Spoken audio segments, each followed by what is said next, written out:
Hello friends, Radhe Radhe. आज का जो पौधा है वो है गुलाब का पौधा और मैं आप सभी का अपने चैनल वृंदा गार्डन पिंकी तोमर पर स्वागत करती हूं। तो बात करते हैं गुलाब के पौधे की। फ्रेंड्स, सर्दियों में गुलाब के पौधे पर अगर आप ज़्यादा से ज़्यादा नई ग्रोथ चाहते हैं, नई ग्रोथ के साथ साथ में फ्लावरिंग अच्छी चाहते हैं, तो उसके लिए आपको 6 बातों का ध्यान रखना होगा। तो वो 6 बातें कौन कौन सी हैं, चलिए उसके बारे में बात करते हैं।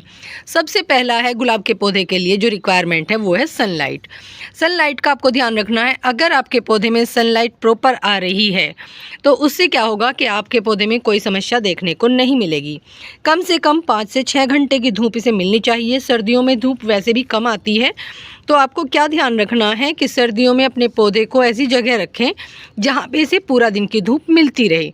उससे क्या होगा कि आपका पौधा जो है अच्छे से नई ग्रोथ भी बढ़ाएगा और उस पे जो है फ्लावरिंग भी अच्छे से होगी। तो आप अगर सनलाइट से प्रॉपर नहीं दे रहे हैं, समस्या क्या आने वाली है? समस्या आने वाली है अगर आपने कहीं से प्रूनिंग की है अपने पौधे की।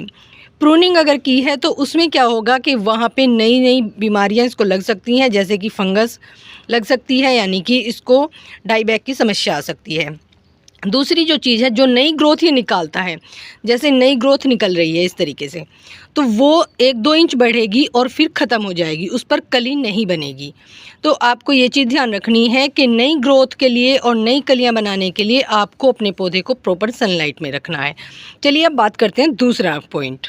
दूसरा जो पॉइंट है वो है डेड हेडिंग। देखिए, जैसे फ्लावर इस तरीके से हो जाते हैं, यानी कि खिलने के बाद में 2-3 दिन बाद जो है ये मुरझाने लगते हैं, तो हमें इन्हें तोड़ लेना है, यानी कि इसकी डेड हेडिंग करनी है। पहले तो आप चाहें इस तरीके से तोड़ सकते हैं उनको, लेकिन उससे क्या होगा, देखिए ये डंठल यहाँ पे रह जाएंगे। हमें ऐसे डेड हेडिंग नहीं करनी है, हमें लेना है कटर या फिर सीज़र। देखिए मैंने ये कटर ले लिया है और इसको अच्छे से आपको सैनिटाइज़ कर लेना है ताकि आपके गुलाब के पौधे को जो है फंगस ना लगे। और 2 से 3 पत्तियों के नीचे हमें छोड़ के ब्रांच को इस तरह से कट कर देना है। देखिए यहाँ से मैंने इसको कट कर दिया। पहले यहाँ से फूल तोड़ लिया था, तो इसको भी मैं यहाँ से कट कर दूँगी। तो हमें ये डेड हेडिंग जो है इस तरीके से करनी है, यानी कि ब्रांच को जो है हल्का सा हमें प्रून भी करना है, कट करना है। अगर हम सूखे फ्लावर इसी के ऊपर छोड़ देते हैं तो नई ग्रोथ नहीं आती है। देखिए जैसे मैं इसे कट कर देती हूँ तो नई ग्रोथ स्टार्ट हो जाती है और काफ़ी सारी बर्ड्स भी हमारी बनने लगती हैं। तभी जाके हमारे पौधे पर ज़्यादा फ्लावरिंग होगी, जब हम डेड हेडिंग अपने पौधे की टाइम टू टाइम करते रहेंगे। देखिए फ्रेंड, रिज़ल्ट जैसे यहाँ से डेड हेडिंग की थी, एक यहाँ से नई शूट निकली है, एक यहाँ से, तभी ये नई ग्रोथ आएगी और हमारे उस पर जो कलियाँ हैं पौधे पे ज़्यादा दिखाई देंगी।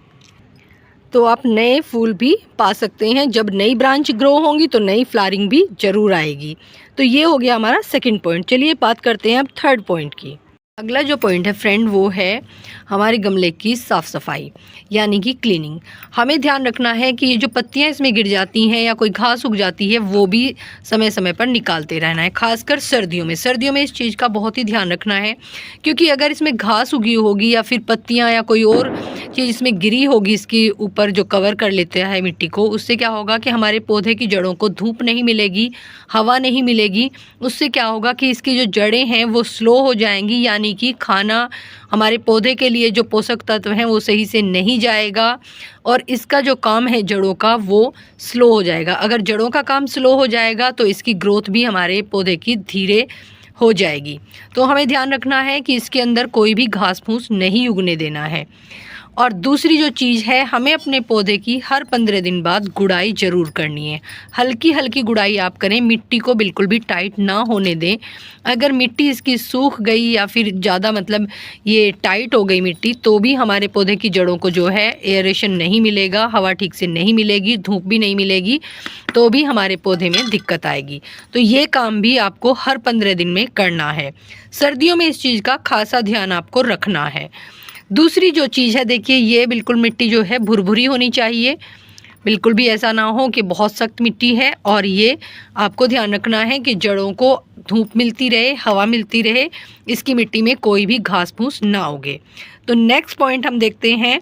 नेक्स्ट पॉइंट क्या है कि हमारा जो अगला पॉइंट है वो है गमले की जो मिट्टी है वो क्षारीय हो जाती है। इस पॉइंट पे क्या होता है कि बहुत से पूछते हैं कि क्षारीय मिट्टी क्या होती है। जब हम अपने पौधे को पानी देते हैं तो बहुत से ऐसे तत्व हैं उस पानी में भी जो हमारे गमले की मिट्टी को क्षारीय बना देते हैं। तो इसमें हमें क्या करना है, इसको हम कैसे ठीक कर सकते हैं। यानी कि हमें जो मिट्टी है वो एसिडिक चाहिए। गुलाब के पौधे को मिट्टी एसिडिक मिट्टी चाहिए, इसे क्षारीय नहीं रखना है। तो मैं आपको एक ऐसी चीज़ दिखाती हूँ जिससे आपके गमले की मिट्टी जो है क्षारीय बनी रहेगी, यानी कि क्षारीय नहीं रहेगी, एल्कलाइन बनी रहेगी, एसिडिक बनी रहेगी। ये है फिटकरी। फिटकरी आप कोई भी कलर की ले सकते हैं। आजकल मार्केट में काफ़ी कलर की फिटकरी आ रही हैं। तो आपको इसको क्या है, इस तरीके से पाउडर बना लेना है। और देखिए मैंने जो चम्मच में लिया है ये 1/4 चम्मच फिटकरी ली है। पाउडर जो लिया है ये 12 इंच के गमले में है। 10 से 12 इंच के गमले में हम इसको मिलाएंगे। और ये काम आपको महीने में सिर्फ एक बार करना है, बार बार आपको नहीं करना है। इससे क्या होगा कि आपका जो पौधा है, यानी कि 12 इंच के गमले में जो पौधा लगा हुआ है, उसको महीने में सिर्फ एक बार इस तरीके से आप ये फर्टिलाइज़र देंगे। और इससे आपके गमले की जो मिट्टी है वो एसिडिक बनी रहेगी। गमले की मिट्टी सिर्फ एसिडिक ही नहीं, ये फर्टिलाइज़र का भी काम करेगा। और अगर कोई कीड़ा वगैरह मिट्टी में लगा हुआ है तो उसको भी ये दूर करेगा। अगर आपका पौधा छोटा है और गमला भी छोटा है तो आप इतने पानी को 2 से 3 गमलों में भी दे सकते हैं। लेकिन मेरा पौधा बड़ा है, ये करीबन 2 साल का पौधा है, तो मैं 12 इंच के गमले में ये पूरा पानी डाल रही हूँ। तो ये आपको ध्यान रखना है। जैसे ही मैंने पानी डाला सारा इसने एब्जॉर्ब कर लिया है, यानी कि सूख गया है। तो मिट्टी हमारी एकदम इसमें लूज़ है। और ये पानी मैंने आपको बताया सिर्फ आपको 12 इंच के गमले में 1 लीटर में 1/4 चम्मच ही डालना है। और इसके अंदर पोटाश की मात्रा भी काफ़ी अच्छी होती है, तो ये हमारे पौधे के लिए काफ़ी फ़ायदेमंद है। चलिए अब बात करते हैं 5वें पॉइंट की, यानी कि 5वां पॉइंट हमारा क्या होने वाला है। तो फ्रेंड, जो हमें 5वां पॉइंट है वो क्या ध्यान रखना है कि अपने पौधे की जो है इस तरीके से देखिए पत्तियों को हमें वॉश करना है, यानी कि सभी ब्रांच को हमें अच्छे से वॉश करना है। इससे क्या होगा कि हमारे पौधे पर जो है ब्रांच पर नमी बनी रहेगी। जितनी भी नई ग्रोथ निकल के आएगी वो अच्छे से बनेगी। और ये चीज़ आपको सर्दियों में सुबह के टाइम करनी है। जो भी हमारी नई ग्रोथ आती है, कुछ लोगों की प्रॉब्लम होती है कि वो थोड़ी सी ग्रो हुई और रुक गई, यानी कि या तो उस पर फिर कलियां नहीं बनी या वो ख़त्म हो गई है। तो इसके लिए आपको ये पॉइंट ज़रूर ध्यान रखना है कि अच्छे से अपने पौधे को वॉश करना है।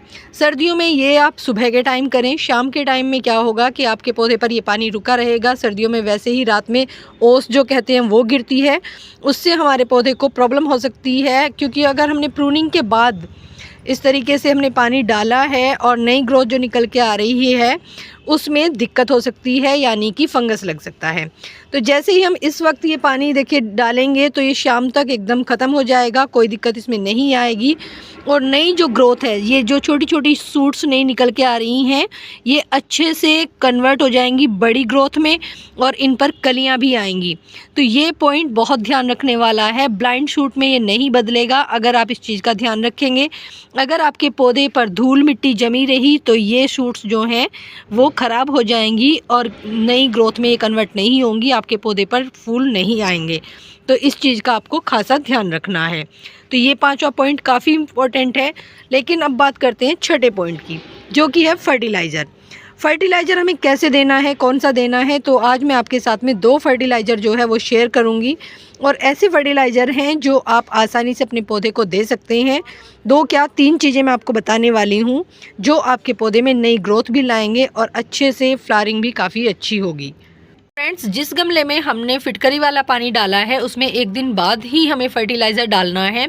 तो मैं दूसरे गमले में आपको डाल के दिखाऊंगी। ये जो है फर्टिलाइज़र, ये है डाई अमोनियम फॉस्फेट, यानी कि DAP।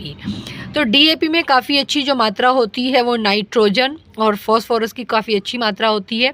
तो मैंने 12 इंच के गमले के लिए इसको लिया है। ये करीबन 10 से 15 दाने हैं, यानी कि 1/4 चम्मच मैंने इसका लिया है और मैं इसको इसमें डाल दूंगी।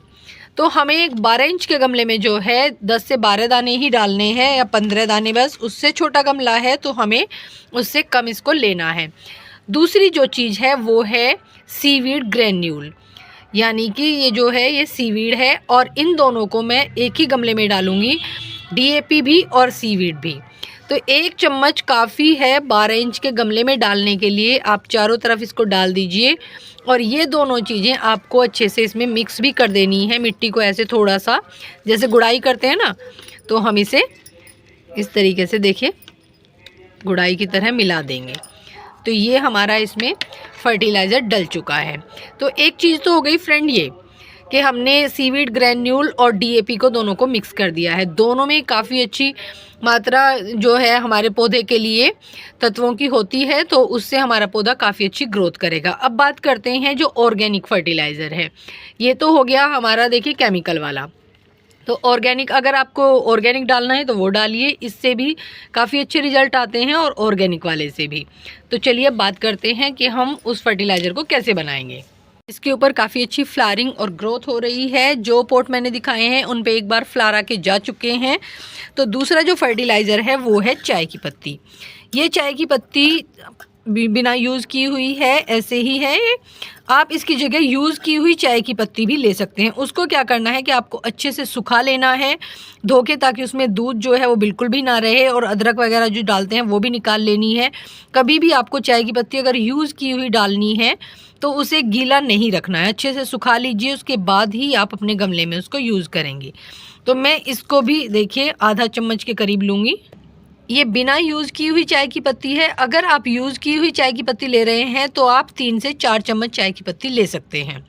तो मैंने इसको लिया, लेकिन इसके साथ में एक चीज़ और मिक्स करनी है। पहले मैं इसको डाल देती हूँ। देखिए छोटा गमला है मेरा, करीबन 10 इंच का गमला है। इसमें चारों तरफ हमें इसको डाल देना है। तो ये बिना यूज़ की हुई चाय की पत्ती है, ये ध्यान रखिएगा, इसीलिए मैंने इसको आधा चम्मच लिया है। दूसरी जो चीज़ है, इस वक्त सर्दियों में सबके पास में ये चीज़ ज़रूर मिलेगी और हम ऐसे ही उसको फेंक देते हैं। ये है फ्रेंड मूंगफली के छिलके। इसको हमें 2 से 3 चम्मच आप ले सकते हैं। देखिए ये मैंने इस तरीके से बारीक पीस लिया है मिक्सी के अंदर। तो इसमें भी कैल्शियम की काफ़ी अच्छी मात्रा होती है। तो इसको भी हम 2-3 चम्मच डाल देंगे अपने गमले के अंदर। 2 से 3 चम्मच आप डाल सकते हैं। ये मेरी कटोरी में जो है इतना ही है पिसा हुआ, तो मैं इसको सारे को ही इसमें डाल दूँगी और इसको भी हमें मिट्टी में अच्छे से मिला देना है। इससे क्या होगा, हमारे प्लांट के ऊपर खूब भर के नई ग्रोथ भी आएगी और हमारे जो फूल हैं उनका भी साइज़ काफ़ी बड़ा होगा। तो आपको ये चीज़ें अपने जो गुलाब के पौधे में हैं डालते रहना है 15 दिन के अंतराल में। 15 से 20 दिन के अंतराल में आप डाल सकते हैं। ज़रूरी नहीं है कि एकदम 15 दिन में ही डालना है, 20 दिन में भी डाल सकते हैं, लेकिन उससे कम में ना डालें। तो इससे क्या होगा कि आपके पौधे में नई ग्रोथ, कलियां, सब चीज़ें भर भर के आएंगी। कोई ऐसी दिक्कत नहीं होगी कि आपके पौधे को कोई दिक्कत होने वाली है। तो फ्रेंड ये थे फर्टिलाइज़र और केयर टिप्स। अगर आपको पसंद आए हों तो वीडियो को लाइक और चैनल को सब्सक्राइब करें। मिलते हैं नेक्स्ट वीडियो में। राधे राधे।